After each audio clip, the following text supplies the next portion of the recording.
آیا می‌دانید تاجیک از چه قومی است؟ و به چه معناست؟ تاجیک به بخشی از اقوام آریایی که به زبان فارسی و گویش‌های محلی آن سخن می‌رانند گفته می‌شود. موطن تاجیک‌ها در سرزمین‌های امروزی افغانستان، تاجیکستان، ازبکستان، ایران، پاکستان و ولایت سینیکیانگ در چین واقع است. گاهی نام‌های دیگری نظیر پارسی، پارسیوان یا فارسیوان و دهگان نیز به جای تاجیک برای تاجیکان به کار برده می‌شوند.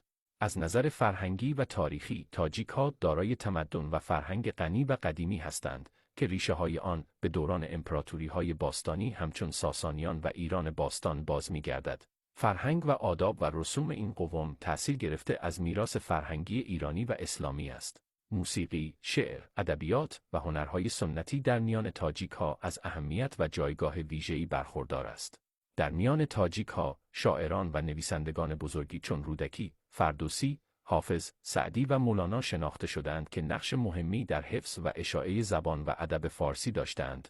این اشخاص نه تنها در تاریخ و فرهنگ تاجیک‌ها، بلکه در تمام کشورهای فارسی زبان و حتی فراتر از آن اثرگذار بودند.